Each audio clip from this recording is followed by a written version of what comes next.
وعلیکم ورحمت الله تعالی وبرکاته. ګرانو دوستانو، یو ملګری تپوس کوي او د ډیرو خلکو دا سوال دی په ذهن کې چې آیا زنانه په جمع باندې تراویح کولی شي او کنه.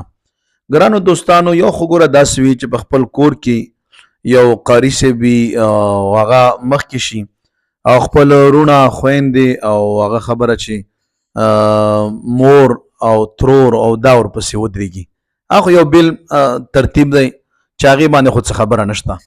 یو دا چې کوم ځینې علاقو کې دا ترتیب دی چې زنانه لاړې شي او په یو کور کې یو ترتیب جوړ شوی وي او هغه ځای کې چې دی تراویح کوي په جمع باندې، اگر چې امام ورته مخکې وي هغه بل ځای کې وي او د لوډ سپیکر په ذریعه باندې. نو دا ګوره دا ټیک دو چې ظاهري طور باندې خو دې کې ډېر غټ ثواب دی او فایده دو، خو د دې په هکله باندې به زه ګوره د رسول الله صلی الله علیه وسلم هغه اقوال چې کوم په احادیثو کې راغلي دي چې نبی پاک علیه الصلاۃ والسلام مبارک په دور کې به زنانه جمعات لتلی، بیا عمر فاروق رضی الله تعالی عنہ هغه بند کړي. ٹھیک شو، د مبارک په دور کې به هغه بوډېګانې زنانه تللی، بیا د مبارک عمر فاروق صاحب هغه بند کړي. چې هغه یې بند کړي نو زنانه راغلی عایشه صدیقه رضی الله عنها ته یې فرمایل چې مونږ خو نبی علیه الصلاۃ والسلام په دور کې بتلو جمعات لا په پردې سره او په اهتمام سره مونځ بم کولو په جامه باندې د امام سے پسې، او اوس عمر فاروق رضی الله تعالی عنہ چې هغه بند کړو. نو عائشه صدیقه رضی الله عنها ورته فرمای چې کاغه مبارک په الحال موجود وای او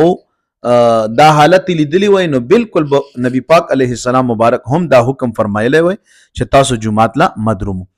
نو ګوره جمعات شو یا په یو ځای کې تراویح کیږي او هلته یو د لو سپیکر ترتیب جوړ شوی دی او زنانه وردرومي او تراویح کی لکه دا شی نه په دین اسلام کې د زنانه دپاره بهتره دا و چې ته په کاله کې د انګړه په ځای چې په برنډه کې مونځ کې تا ثواب ډیر دی، او برنډې نه چې په کوټه کې ثواب د ډیر دی، او په کوټه کې چې دننه د کوټې په کونج کې ثواب د ډیر دی. او داسې هم ویلی شوي چې کومه زنانه ځان لمونځ کوي ډېر په پرده کې او ډېر په هغه سره چې د دې مونځ داسې دی لږه په مدینه منوره کې چې دې مونځ کړی وي.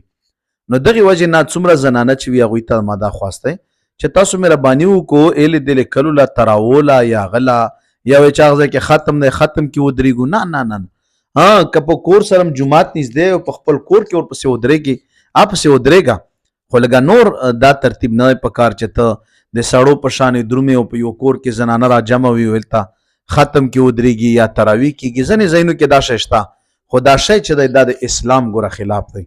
په دې کې تا ته دومره ثواب نشته ځکه چې ته ثواب ګټې لکه څومره ثواب چې تا په خپل کور کې او په کور کې په کمره کې او په کمره کې په ننه کونج کې تا ته کوم ځان له ثواب ملاویږي. نو دا یو اهمه مسله وه، لہذا د دې نه پرهیز پکار دی چې څوک هم په دې کې مبتلا وي، ځکه چې ځینې خویندو میندو تپوس کړی و. الله تعالی د ټول خوشحاله لري. جزاکم الله.